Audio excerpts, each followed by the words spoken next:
Hello everyone, this is Gary from 15790.com.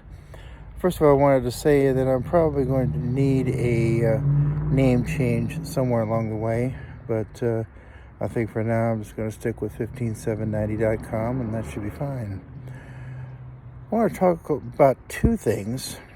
First of all, I wanted to talk about the murder execution of the United Health president. A lot of these right-wingers are going to do everything in their power to make sure that the matter stays confined to health care. But the fact of the matter is, it isn't just about health care. It is about all forms of injustice. Now, this guy was a bad guy. He was responsible for a lot of bad things and killing a lot of people. And he deserved what he got. That's why I hope that they don't find this guy who killed him all that quickly. And he may find sympathizers.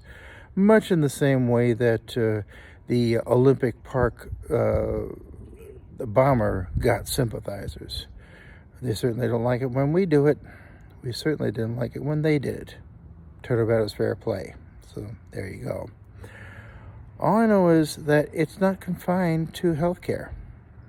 It is about the general failure of the law enforcement system.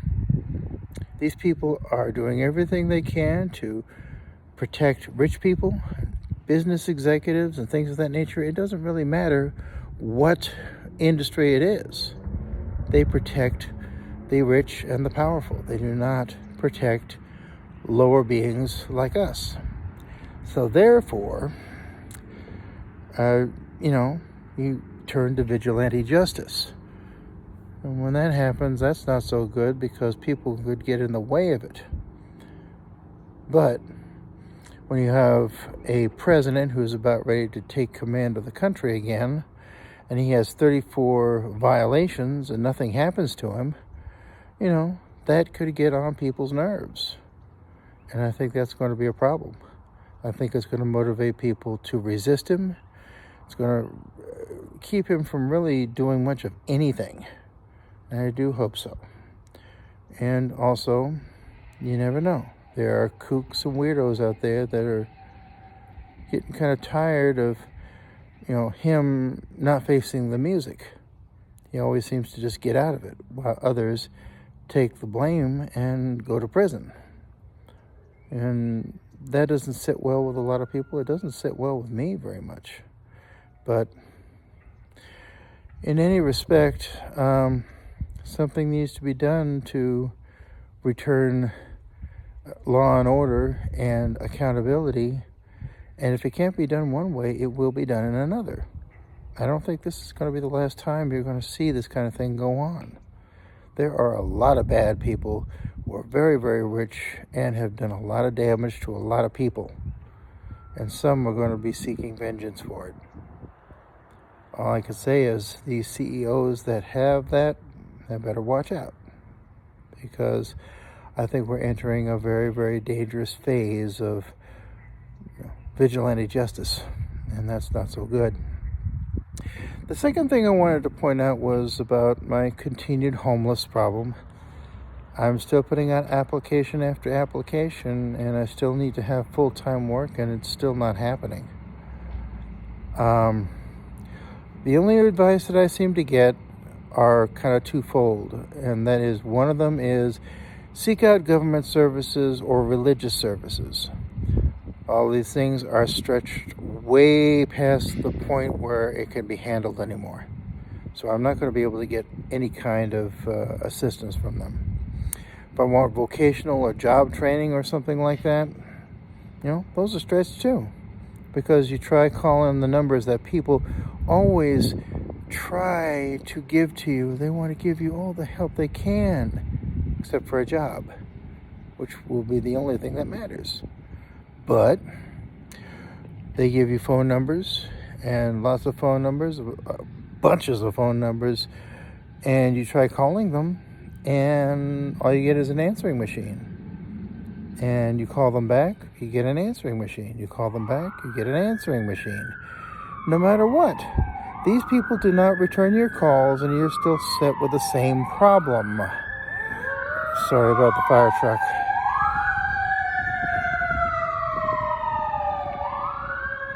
It's just the same problems.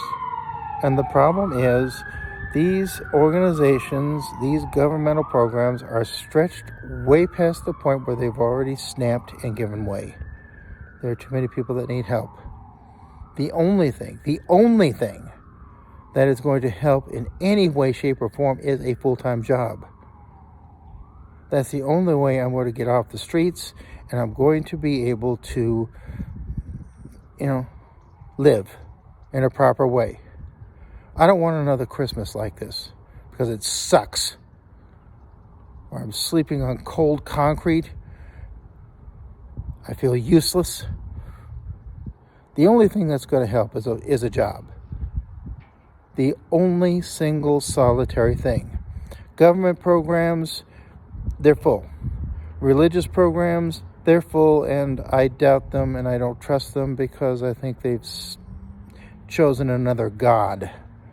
However, they're still stretched to their limits anyway. Programs that are governmental, that are supposed to help you get a job and to get a proper resume or something like that, they're also overburdened. They can't help you. You leave 1,000 messages on their answering device, and they don't call back. They can't. Too many other people just need help. And I'm way down on the list, and I can't wait a month, 2 months, 3 months, a year, 2 years, 5 years, 10 years in order to get basic help. I got to pull myself up by my own bootstraps. I know it's very Republican to say of me, but it is true. Charities can't help anymore. Too many people need help. Christian, whatever the hell, they just can't help. And I don't trust them anymore because they have been taken over by Trump. And I'm sorry, I'm not going to pray to him. Anybody with any self-esteem or anything like that should never pray to someone like that. Someone who is dishonest and corrupt. That's not Christianity. That's just blasphemy. And I don't believe in blasphemy. Even though technically I'm not all that religious, I don't believe in praying to a false god. And he is more false than anyone I can imagine. So that's that. But the government programs don't work either. And you wonder why there's so many people in places like downtown Los Angeles where there's just nothing but tents everywhere. Homeless people that have been homeless for 5 or 10 years. There's no help. You have to have a job. You have to somehow get some sort of a job. Now, I can ask for a little more money because I have a degree and I did pretty well in school. But it's a job. The one thing that nobody is offering. They're offering charity programs and phone numbers, neither of which work. And I think we all have to kind of understand this. This is the way it's going to be. And under Trump, these programs may be phased out entirely, which means we have no help whatsoever. We don't even have phone numbers to call. He'll guide us to the Christian charities. Can't trust them, of course. And they're stretched anyway. So, I'm not sure that 2025 is going to be any better than 2024. But I'm going to keep trying. I'm going to keep logging on to Indeed and ZipRecruiter and all that. And I'm just going to keep trying. Even though it's been ineffective for almost a year now, December 22nd, I can't do anything else. That's just it. Well, in any respect, I guess that's going to do it. Like I said, I would like to be able to change the name of my site, but right now I don't know what to call it. So if you have anything to say about this, just go ahead and drop it in the comments. Do me a favor, please give me a like. I'd like to have one of those stars, which means money. Please do give me some of those. In any respect, this is Gary Bryant, once again coming from the Woodcrest Library, and hopefully talk to you later.